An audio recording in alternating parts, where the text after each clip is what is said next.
नमस्कार दोस्तों, कैसे हैं आप लोग। एक बार फिर से स्वागत है आप सभी लोगों का, आप सभी के अपने इस चैनल पर। दोस्तों, यूपी पुलिस कांस्टेबल का जो मैंने सीरीज स्टार्ट किया है आर पार का, जिसमें हजारों सवाल का संघर्ष यहां पर स्टार्ट हुआ है। इसमें हम लोगों ने पहला पार्ट कंप्लीट कर लिया है और पहले वाले पार्ट में 20 से 30 मिनट का ये लेक्चर है। अगर आप लोगों ने नहीं देखा है जाकर के देख लेना, कमेंट बॉक्स में उसका लिंक मैं डाल दूंगा, ठीक है। तो ये हमारा है दूसरा पार्ट, जिसमें आप लोगों को बताऊंगा 100 से 150 प्रश्न बहुत ही कम समय में। तो अगर आप लोग आर पार का संघर्ष वाला वीडियो नहीं देखे हैं तो एग्जाम देने से पहले एक बार इस वीडियो को जरूर देख लेना, क्योंकि आप लोगों को टारगेट है यहाँ पर बहुत सारे प्रश्न आपके एग्जाम में एकदम सेम टू सेम आने वाले हैं। तो मेरा एक ही रिक्वेस्ट है कि कोशिश करना, आर पार का ये सीरीज हमेशा एग्जाम के 2 से 3 दिन पहले स्टार्ट होता है। तो आप लोगों ने नहीं देखा है तो जरूर इस वीडियो को पूरा देख लेना, क्योंकि 2 से 3 पार्ट में हजारों प्रश्न के संघर्ष यहाँ पर कंप्लीट हो जाएंगे। एग्जाम देने से पहले एक बार सभी लोग देख करके एग्जाम देने जाना। यहाँ पर सीधा सीधा यही चलता है कि क्वेश्चन और आंसर, यहाँ पर क्वेश्चन और आंसर, जिससे एग्जाम में कभी भी कंफ्यूजन ना हो जाए कि 4-4 ऑप्शन आप लोग देख करके जाते हैं और एग्जाम में कंफ्यूज हो जाते हैं कि ये होगा कि ये होगा कि ये होगा कि ये होगा। इसमें परेशान होने की जरूरत नहीं होगा, क्योंकि यहाँ पे मैं आप लोगों को सीधा क्वेश्चन दिखाऊंगा और सीधा आंसर दिखाऊंगा। जो लोग पहला पार्ट देखे हैं उनको पता होगा।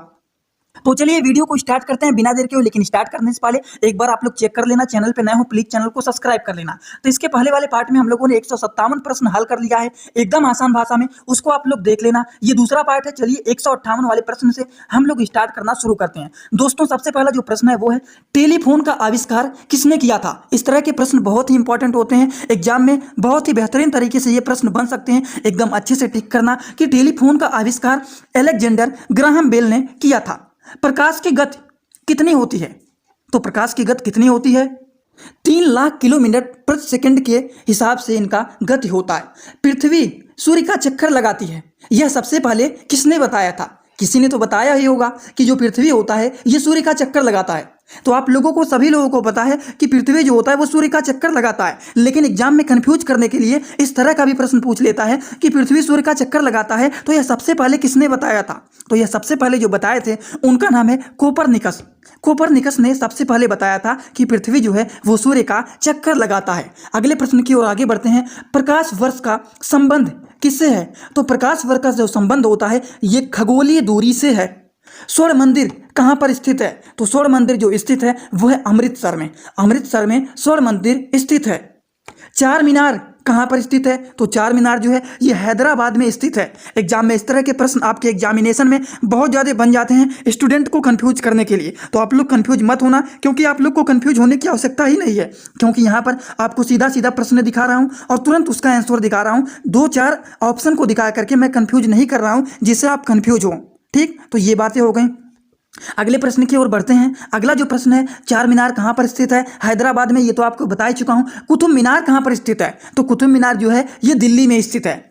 उसके बाद गेटवे ऑफ इंडिया ये कहाँ पर स्थित है। तो ये मुंबई में स्थित है।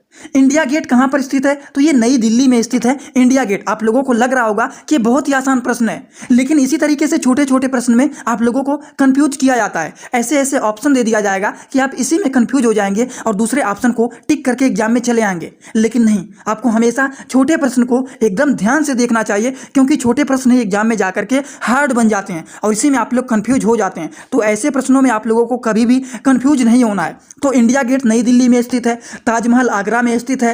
उसके बाद आजाद हिंद फौज का स्थापना कहां पर किया गया था। तो ये सिंगापुर में किया गया था। शिक्षक दिवस कब मनाया जाता है। तो शिक्षक दिवस मतलब children day, sorry teacher day. Teacher day कब मनाया जाता है। टीचर डे मनाया जाता है 5 सितंबर को। तो शिक्षक दिवस अगर कभी भी पूछा जाए कब मनाया जाता है तो ये 5 सितंबर को मनाया जाता है। उसके बाद बात करें खेल दिवस कब मनाया जाता है। ये कुछ बहुत ही कॉमन प्रश्न है जो कि आपके एग्जाम में कंफ्यूज करने के लिए बन सकता है। जैसे कि खेल दिवस कब मनाया जाता है, अगर ऑप्शन की बात करें तो ऑप्शन ए में लिख देगा 27 अगस्त, ऑप्शन बी में लिख देगा 28 अगस्त, ऑप्शन सी में लिख देगा 29 अगस्त, ऑप्शन डी में लिख देगा 30 अगस्त। अब आप बताइए कि खेल दिवस कब मनाया जाता है। नहीं तो कभी कभी कंफ्यूज करने के लिए ऐसे भी आपके एग्जाम में ऑप्शन बन जाएंगे, जैसे कि 29 अक्टूबर, बी 29 अगस्त, 29 सितंबर। तो 29 करके पूछ लेगा, लेकिन हमेशा याद रखना है कि खेल दिवस जो होता है वो 29 अगस्त को मनाया जाता है। समझ गए आप लोग। तो इस तरह के प्रश्न भी एग्जाम में कंफ्यूज करने के लिए बन सकते हैं।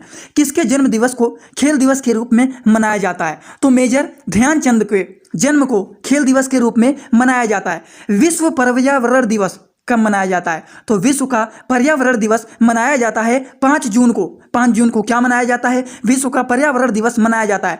करो या मरो का नारा किसने दिया था? तो करो या मरो का नारा महात्मा गांधी जी ने दिया था। महात्मा गांधी जी ने करो या मरो का नारा दिया था। जय हिंद का नारा किसने दिया था? आप बताइए जल्दी से, जय हिंद का नारा किसने दिया था? नेताजी सुभाष चंद्र बोस जी ने किसका नारा दिया था? जय हिंद का नारा दिया था।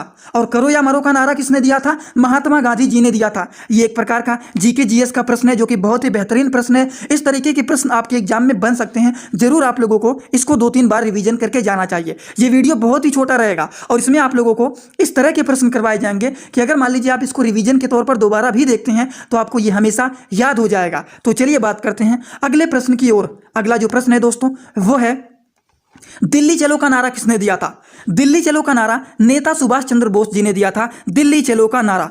वेदों की ओर लौटो का नारा किसने दिया था? तो वेदों की ओर लौटने का नारा दयानंद सरस्वती जी ने दिया था। इंकलाब जिंदाबाद का नारा किसने दिया था? तो इंकलाब जिंदाबाद का नारा भगत सिंह ने दिया था।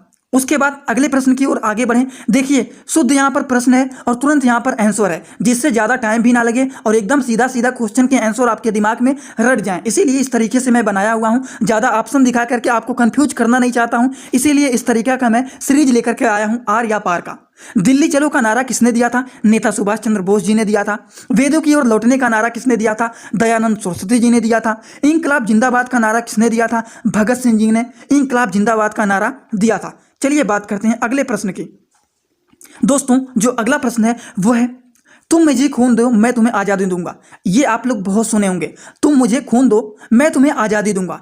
इस तरह के जो डायलॉग हैं ये मूवीज में भी किया गया है, लेकिन ये एक प्रकार का नारा है। तुम मुझे खून दो मैं तुम्हें आज़ादी दूंगा, ये नारा किसने दिया था? तो ये नारा सुभाष चंद्र बोस जी ने दिया था।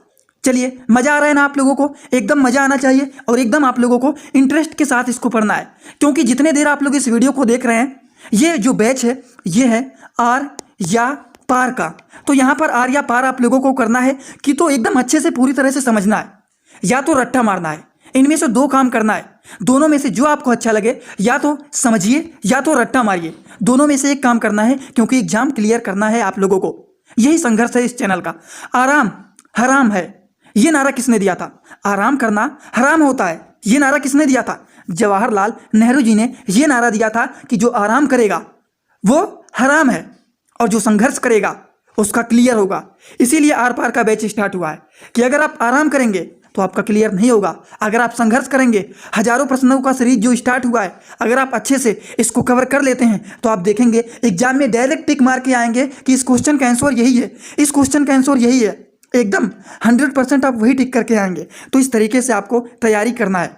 तो आराम हराम का नारा किसने दिया था? जवाहरलाल नेहरू जी ने दिया था। जय जवान जय किसान का नारा लाल बहादुर शास्त्री जी ने दिया था।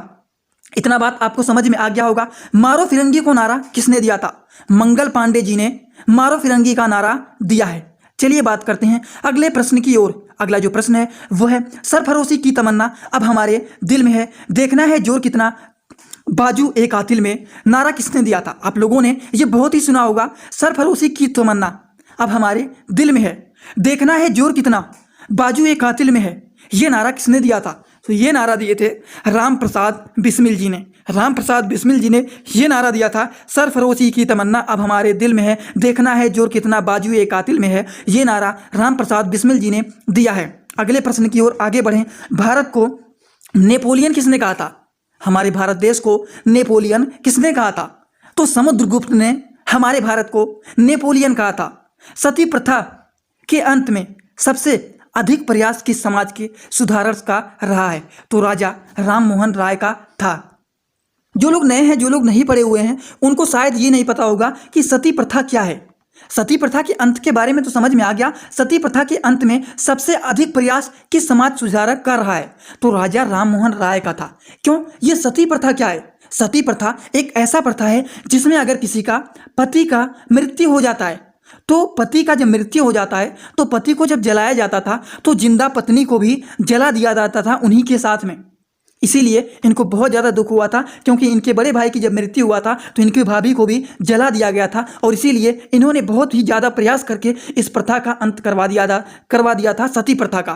क्योंकि जब किसी भी पति का मृत्यु होता था तो पत्नी जिंदा जब रहती थी तो उसको भी जिंदा जला दिया जाता था, इसीलिए इस प्रथा का अंत किया गया था, और ये था सती प्रथा। अगले प्रश्न की ओर आगे बढ़ें, वह है रामकृष्ण मिशन की स्थापना किसने की थी? तो स्वामी विवेकानंद ने किया था रामकृष्ण मिशन की स्थापना। महात्मा गांधी का जन्म दिवस किस तिथि को मनाया जाता है? तो 2 अक्टूबर को महात्मा गांधी का जन्म का दिवस का तिथि मनाया जाता है। महात्मा गांधी का पूरा नाम क्या है? तो महात्मा गांधी का पूरा जो नाम है वो है मोहनदास करमचंद गांधी। समझ गए आप लोग? तो चलिए अगले प्रश्न की ओर हम लोग आगे बढ़ते हैं। गांधी जी को महात्मा गांधी का उपाधि किसने दिया था? तो गांधी जी को महात्मा गांधी का महात्मा का उपाधि रविंद्रनाथ टैगोर जी ने दिया था। किसने दिया था? रविंद्रनाथ टैगोर जी ने महात्मा गांधी जी को महात्मा का उपाधि दिया था, इसीलिए इनका नाम पड़ गया था महात्मा गांधी। समझ गए आप लोग? ये भी बात है एकदम अच्छे से जुबान पे रट गया कि नहीं? एकदम अच्छे से तैयार हो जाएगा, किसी को परेशान होने की जरूरत नहीं है। देखते ही देखते हम लोगों ने 20 से 30 प्रश्न एकदम आसान भाषा में हल कर लिया है, और एकदम आपकी जुबान पर भी याद हो गया होगा। नहीं याद हुआ है तो एक बार फिर से वीडियो को रिपीट करके देख लेना, क्योंकि हमारा वीडियो बहुत ही बड़ा नहीं होता है, एकदम छोटा रहेगा, जिससे आप रिवीजन भी एकदम आसानी से कर सकते हैं। तो चलिए इसी तरह से हम लोग अगले प्रश्न की ओर आगे बढ़ते हैं। जो लोग देख रहे हैं जल्दी से वीडियो को एक लाइक जरूर कर देना, चैनल पर नए हो चैनल को सब्सक्राइब करके बेल आइकन को दबाना मत भूलिएगा। अगले प्रश्न की ओर आगे बढ़ें तो वह है माई एक्सपेरिमेंट विद द्यूत पुस्तक के लेखक कौन हैं? कौन थे? तो इनके लेखक महात्मा गांधी थे। समझ गए? महात्मा गांधी। माई एंड महात्मा ये कहीं ना कहीं मिलता जुलता लग रहा है। महात्मा गांधी माई, तो इससे पता चल जाएगा माई एक्सपेरिमेंट विद द्यूत पुस्तक के लेखक महात्मा गांधी जी हैं। भारत का सर्वोच्च नागरिक सम्मान कौन सा है? तो वो भारत रत्न है। भारत रत्न जो है वो है भारत का सर्वोच्च नागरिक का सम्मान, भारत रत्न है। अगले प्रश्न की ओर आगे हम लोग बढ़ते हैं। अगला जो प्रश्न है दोस्तों वो है फिल्म के क्षेत्र में दिया जाने वाला सर्वोच्च भारतीय पुरस्कार कौन सा है? दादा साहेब फाल्के पुरस्कार है। फिल्म के क्षेत्र में दिया जाने वाला सर्वोच्च भारतीय पुरस्कार कौन सा है? वो है दादा साहब फाल्के पुरस्कार। इतना बात आपके समझ में आ गया होगा। तो अगले प्रश्न की ओर हम आगे बढ़ते हैं। वो है भारत का सर्वोच्च वीरता पदक का नाम बताइए। तो वो है परमवीर चक्र। परमवीर चक्र जो है भारत का सर्वोच्च वीरता पदक है। भारत का शेक्सपियर किसे कहा जाता है? तो भारत का शेक्सपियर किसे कहा जाता है? तो कहा जाता है कालिदास को। कालिदास को भारत का शेक्सपियर कहा जाता है। कंप्यूटर का पिता किसे कहा जाता है? फादर ऑफ कंप्यूटर कौन है? Charles Babbage. Charles Babbage father of computer हैं। कंप्यूटर के पिता कहा जाता है चार्ल्स बेबेज को। अंतरिक्ष में जाने वाले प्रथम व्यक्ति कौन थे? तो यूरी गगारिन रूस के थे। कौन थे? अंतरिक्ष में जाने वाले सबसे पहले जो व्यक्ति थे वो थे यूरी गगारिन, जो कि रूस के रहने वाले ये व्यक्ति थे। चंद्रमा पर कदम रखने वाले प्रथम व्यक्ति कौन थे? इस तरह के प्रश्न आपके एग्जाम में जरूर एक प्रश्न आपके एग्जाम में बनेगा। जैसे कि अंतरिक्ष में जाने वाले सबसे पहले व्यक्ति कौन थे? तो वो थे यूरी गगारिन, जो कि रूस के रहने वाले थे। चंद्रमा पर सबसे पहले कदम रखने वाले व्यक्ति कौन थे? वो थे नील आर्मस्ट्रांग। अंतरिक्ष में जाने वाले प्रथम भारतीय कौन थे? यहां पर अंतरिक्ष में जाने वाले भारतीय नहीं पूछा गया है, प्रथम व्यक्ति कौन है? तो यूरी गगारिन थे, जो कि रूस के रहने वाले थे। लेकिन हमारे भारत देश में सबसे पहले व्यक्ति कौन थे जो कि अंतरिक्ष में गए थे? वो थे राकेश शर्मा। राकेश शर्मा जो हैं वो अंतरिक्ष में जाने वाले सबसे पहले व्यक्ति हैं। लेकिन अंतरिक्ष में जाने वाले सबसे पहले व्यक्ति कौन से हैं अगर इस तरह से पूछ ले तो वो थे यूरी गगारिन, जो कि रूस के रहने वाले थे। लेकिन भारतीय अगर पूछ ले तो वो राकेश शर्मा थे, जो कि अंतरिक्ष में जाने वाले सबसे पहले व्यक्ति थे। अगले प्रश्न की ओर अगर हम लोग आगे बढ़ें तो दोस्तों अगला जो प्रश्न है वो है प्रथम भारतीय उपग्रह का नाम क्या है? प्रथम भारतीय उपग्रह का नाम क्या है और इसे कब छोड़ा गया? तो आर्यभट्ट सन 1975 में छोड़ा गया। प्रथम भारतीय उपग्रह का जो नाम है वो है आर्यभट्ट, और इसे कब छोड़ा गया था? 1975 ईस्वी में इसको छोड़ा गया था। 199 प्रश्न की बात करें, संयुक्त राष्ट्र संघ के वर्तमान महासचिव कौन है? तो वो है बान की मून। बान की मून है। अगले प्रश्न की ओर आगे बढ़ें तो अगला जो प्रश्न है वो है अंतर्राष्ट्रीय महिला दिवस का तिथि कब मनाया जाता है। तो आप सभी लोगों को पता है, पार्ट 1 में ही आप लोगों को ये बात बता दिए थे कि अंतर्राष्ट्रीय महिला दिवस जो मनाया जाता है ये 8 मार्च को मनाया जाता है। घेघा रोग किसकी कमी से होता है? घेघा रोग आयोडीन की कमी से होता है। आयोडीन की कमी से होने वाली बीमारी को घेघा रोग कहते हैं। घेघा रोग किसके कमी के द्वारा होता है? आयोडीन की कमी के द्वारा घेघा रोग होता है। समझ गए आप लोग? इस तरह के भी साइंस के प्रश्न आपके एग्जाम में बन सकते हैं जो कि बहुत ही महत्वपूर्ण है। कौन सी ग्रंथि इंसुलिन स्रावित करती है? हमारे शरीर में कौन सी ग्रंथि इंसुलिन को स्रावित करती है? तो अग्नाशय। अग्नाशय जो होता है यह इंसुलिन को स्रावित करने का काम करता है। डूरंड कप का संबंध किस खेल से है? तो डूरंड कप का जो संबंध है ये फुटबॉल से है। फुटबॉल का संबंध किससे है? डूरंड कप से है। अगले प्रश्न की ओर हम लोग आगे बढ़ें तो भारत का सबसे बड़ा बांध कौन सा है? तो हीराकुंड बांध है। भारत का सबसे बड़ा बांध कौन सा है? हीराकुंड बांध है। संविधान 8वीं अनुसूची में कितनी भारतीय भाषाओं को मान्यता दी गई है? तो 22 भाषाओं को दिया गया है। चीन की मुद्रा कौन सी है? तो चीन की मुद्रा जो है वो युआन है। युआन जो है वो चीन की मुद्रा है। रेड क्रॉस संस्थापक कौन है?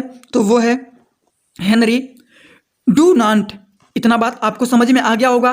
तो चलिए बात करते हैं अगले प्रश्न की ओर। अगला जो प्रश्न है दोस्तों वो है हीमोग्लोबिन की कमी से होने वाला रोग कौन सा होता है? तो हमारे शरीर में हीमोग्लोबिन की कमी से होने वाले रोग को एनीमिया कहते हैं। और एनीमिया का मतलब क्या होता है? एनीमिया का मतलब होता है शरीर में खून की कमी होना। शरीर में खून की कमी होने को हम लोग कहते हैं एनीमिया। और एनीमिया कब होता है? हीमोग्लोबिन की कमी से होने वाले रोग को एनीमिया कहते हैं। एनीमिया का मतलब होता है शरीर में खून की कमी हो जाना।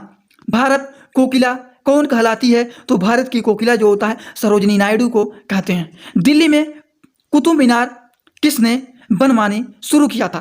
कुतुब मीनार को दिल्ली में कौन बनवाना स्टार्ट किया था? तो कुतुब मीनार को बनवाने का स्टार्ट कुतुबुद्दीन ऐबक कौन थे? कुतुबुद्दीन ऐबक ने बनवाना इसको स्टार्ट किया था। जो लोग थोड़ा सा भी इसमें अगर कंफ्यूज होते हैं उनके लिए मैं एक छोटा सा यहाँ पर ट्रिक बता देता हूँ। वैसे तो सभी लोगों को याद होगा, लेकिन देखिए कुतुब मीनार और कुतुबुद्दीन ऐबक, तो इनके भी आगे कुतुब है और कुतुब मीनार में भी आगे कुतुब है। समझ गए? तो इसी से याद करना है कुतुब मीनार को किसने बनवाना स्टार्ट किया था? तो कुतुबुद्दीन ऐबक ने बनवाना स्टार्ट किया था। समझ गए आप लोग? ये भी बात ट्रिक से याद करना तो हमेशा जुबान पर आपकी याद रहेगा। बनारस हिंदू विश्वविद्यालय के संस्थापक कौन है? तो वो थे मदन मोहन मालवीय। अर्थशास्त्र के लेखक कौन है? तो अर्थशास्त्र के लेखक चाणक्य हैं। विवेकानंद स्मारक कहाँ पर स्थित है? तो वो स्थित है कन्याकुमारी में। दक्षेस का मुख्यालय कहाँ पर स्थित है? तो वो है काठमांडू, जो कि नेपाल में स्थित है। समझ गए आप लोग? सभी लोगों को समझ में आ रहा है ना? यहाँ पर किसी को परेशान होने की जरूरत नहीं है। ये जो प्रश्न है ये बहुत ही सॉलिड हैं और इनके आंसर भी सीधा सीधा इसलिए लिख दिया हूँ जिससे 2-4 ऑप्शन दिखाऊंगा तो आप तुरंत यहाँ पर कंफ्यूज हो जाएंगे कि यहाँ पर ये हो सकता है कि ये हो सकता है। तो सिंपली आपको याद रखना है, जैसे कि बात किया हूँ मैंने, दिल्ली का कुतुब मीनार कौन बनवाना स्टार्ट किया है? तो कुतुबुद्दीन ऐबक ने। बनारस हिंदू विश्वविद्यालय के संस्थापक कौन है? तो मदन मोहन मालवीय हैं। तो इसी तरीके से सारे प्रश्नों के आंसर सीधा सीधा यहाँ पर दिया गया है, जिससे आप क्वेश्चन देखिए और सीधा सीधा आंसर को वहां पर टिक करना तुरंत शुरू कर देंगे। अगले प्रश्न की ओर आगे बढ़ें, वो है दक्षेस के कितने देश सदस्य हैं? अगर हम इसकी बात करें तो 8 देश हैं। कौन कौन से 8 देश हैं? दक्षेस के कितने देश सदस्य हैं? तो 8 देश हैं। कौन कौन से 8 देश हैं? बात करें तो भारत है, नेपाल है, बांग्लादेश है, श्रीलंका है, मालदीव है, भूटान है, पाकिस्तान है, अफगानिस्तान है। हो गया ना 8? 1 2 3 4 5 6 7 8 देश इसके सदस्य हैं। किसके सदस्य हैं? दक्षेस के 8 देश सदस्य हैं। भारत, नेपाल, बांग्लादेश, श्रीलंका, मालदीव, भूटान, पाकिस्तान, अफगानिस्तान। इसको जुबान पर आप लोग रट लेना, क्योंकि पूछ लेगा इनमें से कौन सा देश दक्षेस के सदस्य नहीं है। तो इनमें से कौन से देश नहीं है, बस एक इनमें से हटा देगा। तो ये 8 नाम आप लोग रट लेना, क्योंकि इस तरीके के भी प्रश्न आपके एग्जाम में बन सकते हैं। अगले क्वेश्चन की बात करें, वो है भारत की तट रेखा की लंबाई। जो हमारा भारत है उसके तट रेखा की लंबाई कितनी है? तो तट रेखा की जो लंबाई है वो है 7516। विश्व में अभ्रक का सर्वाधिक उत्पादन किस देश में होता है? तो किस देश में होता है? अभ्रक जिसको मीका बोलते हैं, तो इसका सर्वाधिक उत्पादन जो होता है वो हमारे भारत देश में होता है। ग्रांड ट्रंक रोड किसने बनवाया था? शेरशाह सूरी ने बनवाया था Grand Trunk Road. Vitamin B की कमी से कौन सा रोग होता है? विटामिन बी की कमी से बेरी रोग होता है। विटामिन ए की कमी से कौन सा रोग होता है? विटामिन ए की कमी से रतौंधी होता है। आप लोग याद रख लेना। इसके लिए ट्रिक बताता हूं।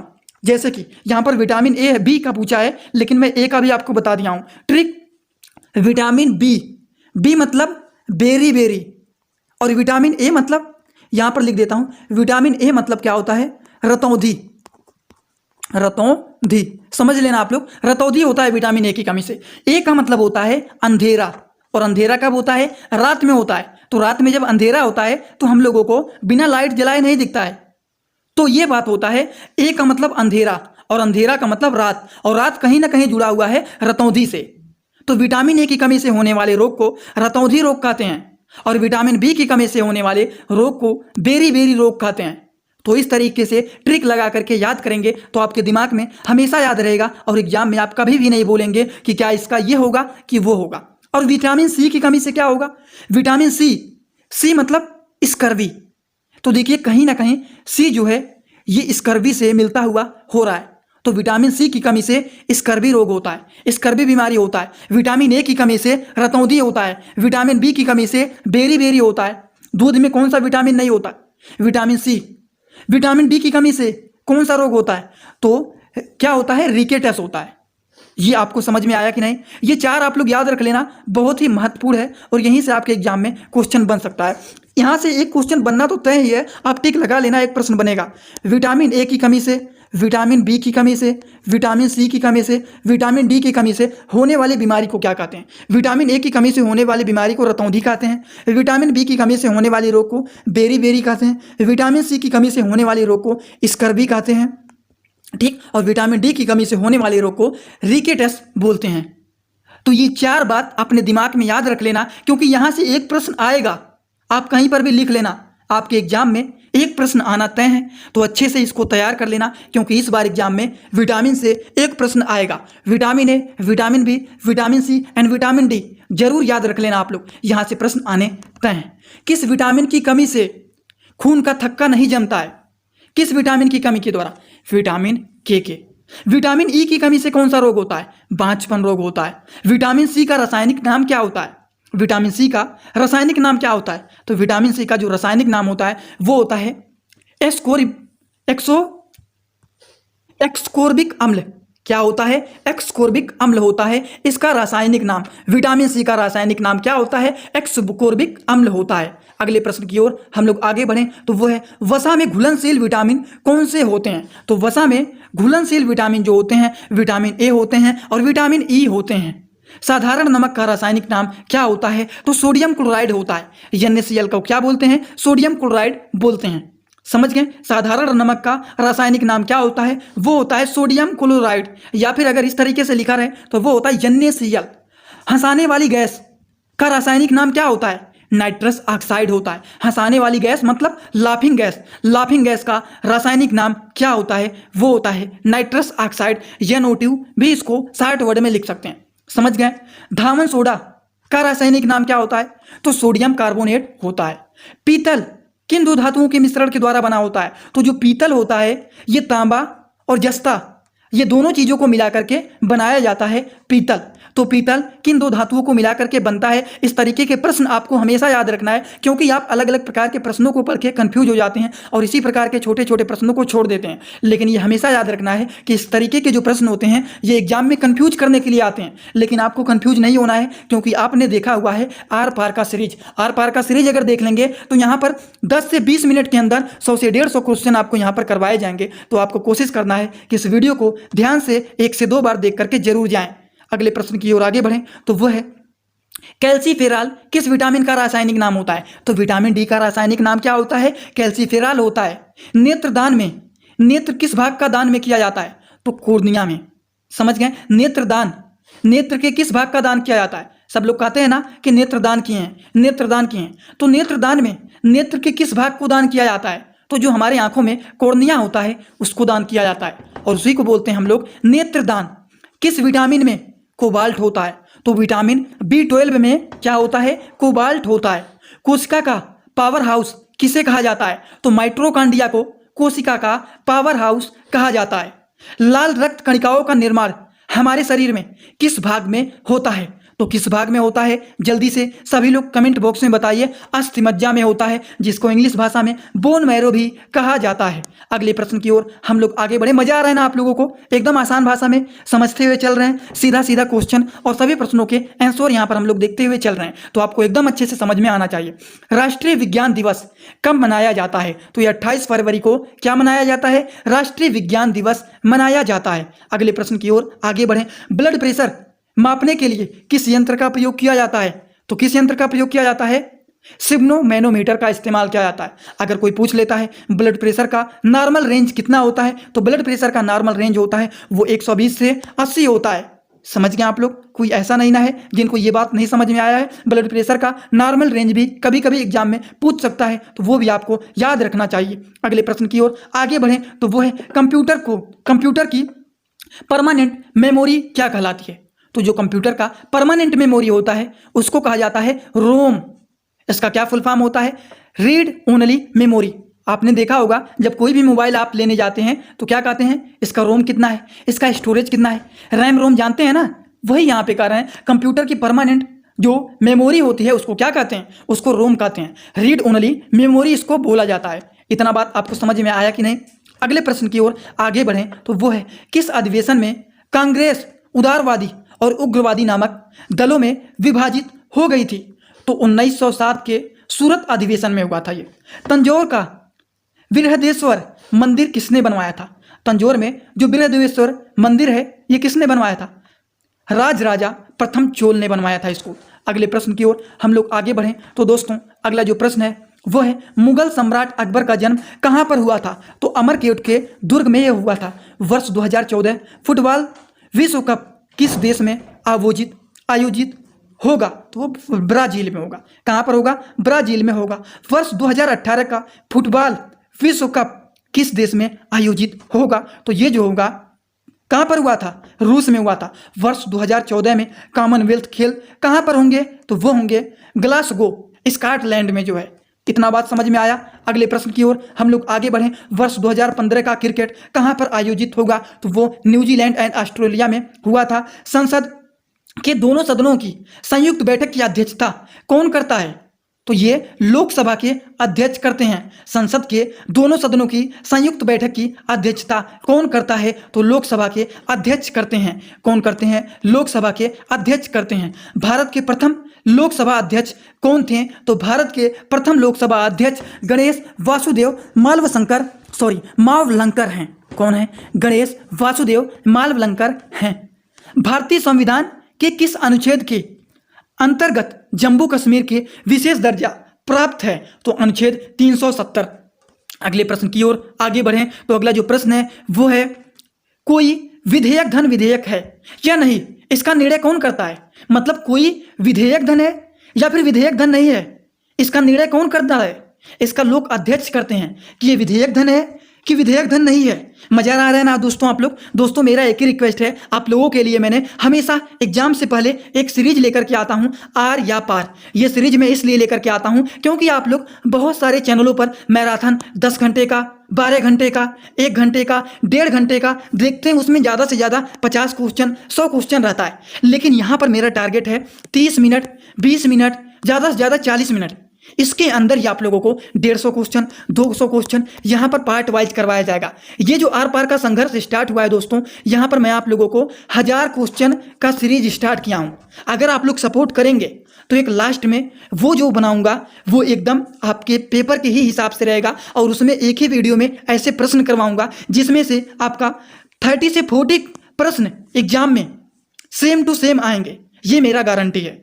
तो इसीलिए इस वीडियो को पहले आप लोग ज़्यादा से ज़्यादा सपोर्ट करिए, तब मैं इस तरीके के प्रश्न को बनाऊंगा। सारे प्रीवियस ईयर पेपर को ले करके आऊँगा, उसमें से छांट करके जो महत्वपूर्ण इस बार आने लायक हैं उसका मैं बनाऊंगा। लेकिन जब तक आप सपोर्ट नहीं करेंगे तब तक मैं वो प्रश्न नहीं बनाऊंगा, क्योंकि मेहनत बहुत करना पड़ता है ये सारे पीपीटी बनाने में। लेकिन आप लोग सपोर्ट नहीं करते हैं, चैनल को सब्सक्राइब नहीं करते हैं, तो इसीलिए ज़्यादा मेहनत करने का भी मन नहीं करता है। तो आप लोग अगर सपोर्ट करेंगे तो इसी के हिसाब से ऐसे ही बेहतरीन एक मैं लेकर के आऊँगा, उसमें से सारे प्रश्न आपके एग्जाम में लड़ेंगे, ये तय हैं। तो जरूर बनाऊंगा, लेकिन आप सपोर्ट करेंगे तब बनाएंगे।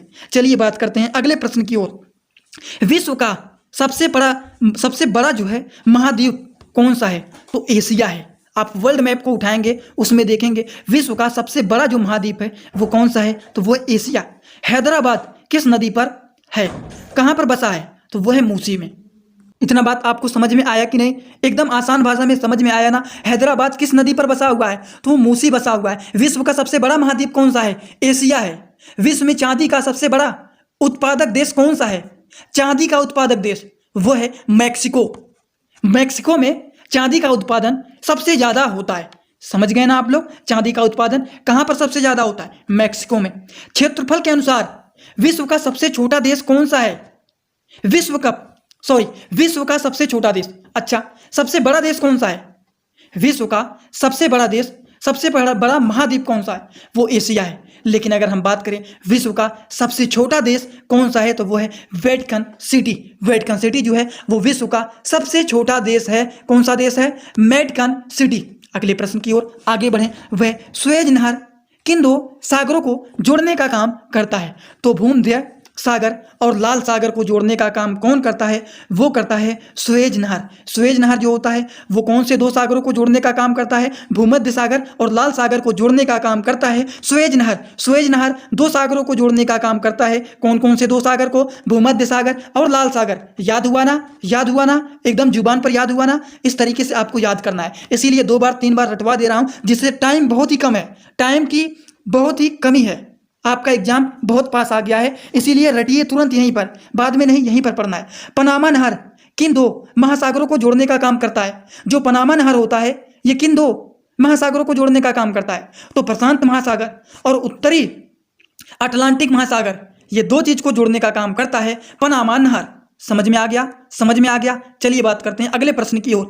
भारत के संघीय क्षेत्र दादरा नगर हवेली राजधानी कौन सी है? तो वह है सिलवासा। कौन सी है? सिलवासा है। क्षेत्रफल की दृष्टि से भारत का सबसे बड़ा राज्य कौन सा है? तो कौन सा राज्य है? वो है राजस्थान। कौन सा राज्य है? वह है राजस्थान।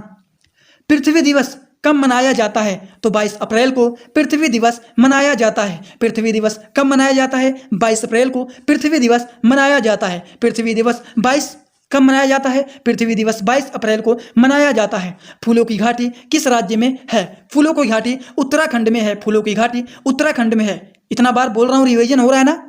वर्ष 2011 में नवनिर्मित राष्ट्र दक्षिणी सूडान की राजधानी कौन सी है? तो कौन सी है? जुबा है। योजना आयोग का अध्यक्ष कौन होता है? तो प्रधानमंत्री होते हैं। योजना आयोग का अध्यक्ष प्रधानमंत्री होते हैं। आईने अकबरी का लेखक कौन है? तो अबुल फजल हैं। अगले प्रश्न की ओर आगे बढ़ें तो अगला जो प्रश्न है वो है होम पेन कप किस खेल से संबंधित है? तो होम पेन जो कप है वो टेनिस से संबंधित है। होम पेन जो कप है ये किससे संबंधित है? होपमेन कप किस खेल से संबंधित है? तो ये टेनिस खेल से संबंधित है। देशबंधु के नाम से कौन सा जाने जाते हैं? देशबंधु के नाम किससे जाने जाते हैं? तो ये जाने जाते हैं चिरंजन दास के नाम से ये जाने जाते हैं। आप लोगों को समझ में आया कि नहीं? यहाँ पर जो कुछ प्रश्न है ये बहुत ही महत्वपूर्ण है, आपके एग्जाम में आने लायक हैं। योजना आयोग का अध्यक्ष कौन होता है? तो ये प्रधानमंत्री होते हैं। आईने अकबरी का लेखक कौन है? तो अबुल फजल हैं। ये याद रखना है आप लोगों को। होम पेज कप किस खेल से संबंधित है? तो ये टेनिस से संबंधित है। और देशबंधु का नाम से कौन जाने जाते हैं? तो कौन जाने जाते हैं? तो जाने जाते हैं चिरंजन दास जाने जाते हैं। इतना बात समझ में आया कि नहीं? समझ में आ गया तो बहुत ही अच्छी बात है। तो दोस्तों आर पार का जो सीरीज आप लोगों का स्टार्ट हुआ था, यहाँ पर हम लोगों ने पार्ट 2 भी आज कंप्लीट कर लिया है। आज नहीं, अभी कंप्लीट कर लिया है। समझ गए? तो ये पार्ट 2 आपका जो कंप्लीट हुआ है, इसके तुरंत बाद आप लोगों का पार्ट 3 भी आने वाला है। तो आप जल्दी से इसको पूरा देख लेना जिससे रिवीजन हो जाए। फिर अगले वाले वीडियो में इसी के आगे वाले प्रश्न स्टार्ट करेंगे, क्योंकि हम लोगों का जो ये आर पार का सीरीज स्टार्ट हुआ है, यहाँ पर 1000 प्रश्नों का संघर्ष स्टार्ट हुआ है और कम समय में। तो चलिए आज का वीडियो कैसा लगा सभी लोग कमेंट बॉक्स में जरूर बताइएगा। याद हुआ कि नहीं वो भी बताइएगा। जाने से पहले वीडियो को अपने ज़्यादा से ज़्यादा दोस्तों के पास शेयर भी कर देना। Thanks for watching video. Like comment share and subscribe this channel.